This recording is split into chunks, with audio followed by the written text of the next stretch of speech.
इससे पहले वाले वीडियो में हम सेल को पूरा समझा दिए थे और उसके हर एक कोशिकांग का वर्णन किए थे। इसमें हम उसका डेमो, जैसे सेल क्या है। सेल कोई भी जीव का या पादप का यानी पेड़ पौधा का रचनात्मक और क्रियात्मक इकाई है। सेल का खोज सबसे पहले रॉबर्ट हुक ने 1665 ईस्वी में किया था। उन्होंने कण की रचना का अध्ययन करते समय मृत कोशिका को देखा था। याद रखिएगा, मृत कोशिका का खोज उसने किया था, रॉबर्ट हुक ने। और सबसे पहले जिंदा कोशिका यानी लाइव कोशिका को एंटोनियो वान ल्यूवेनहॉक ने देखा था। जीवित कोशिका का खोज सबसे पहले यही ने किए थे।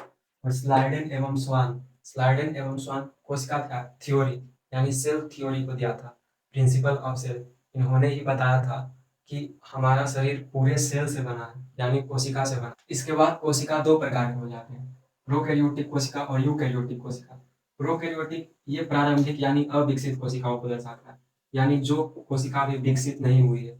मतलब कि ये कोशिकाएं जीवाणु बैक्टीरिया वगैरह में पाए जाते हैं। और यूकैरियोटिक कोशिका हम सब में पाए जाते हैं और पेड़ पौधों में भी पाए जाते हैं। यूकैरियोटिक को विकसित कोशिका भी कहते हैं। विकसित यूकैरियोटिक यानी विकसित ही होता है। यूकैरियोटिक को भी दो भागों में बांटा गया, एनिमल सेल और प्लांट सेल। एनिमल सेल में जितना पाया जाता है, जितना कोशिका, वो तो इसमें पाया ही जाता है।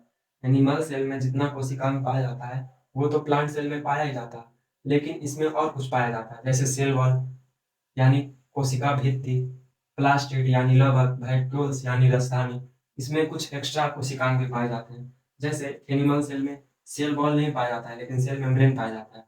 इसमें सेल वॉल के साथ साथ सेल मेम्ब्रेन भी पाया जाता है, यानी दोनों पाया जाता है। यानी जितना चीज एनिमल सेल में रहेगा उतना तो प्लांट सेल में रहेगा ही, लेकिन एक्स्ट्रा भी रहेगा, सेल वॉल रहेगा, प्लास्टिड रहेगा, वैक्यूल्स रहेगा। अब देखते हैं एनिमल सेल में क्या क्या पाया जाता है। एनिमल सेल में सेल मेम्ब्रेन पाया जाता है, सेल वॉल नहीं पाया जाता है। सेल वॉल प्लांट सेल में पाया जाता है। न्यूक्लियस तो दोनों में है, यहाँ पे जो भी लिखा हुआ है वो दोनों सेल में लिखा हुआ है। माइटोकॉन्ड्रिया ऊर्जा का निर्माण करता है। न्यूक्लियस ब्रेन ऑफ सेल यानी पूरे सेल को कंट्रोल करने का काम करता है। या एंडोप्लाज्मिक रेटिकुलम ये कोशिका को सहारा देता है, यानी उसे पचकने से बचाता है। ये दो प्रकार के होते हैं, स्मूथ एंडोप्लाज्मिक रेटिकुलम और rough endoplasmic reticulum. Rough endoplasmic reticulum में ये राइबोसोम पाया जाता है जो प्रोटीन निर्माण का कार्य करता है, और प्रोटीन निर्माण की वजह से कोई वृद्धि होता है। लाइसोसोम में एक हाइड्रोलाइटिक एंजाइम पाया जाता है।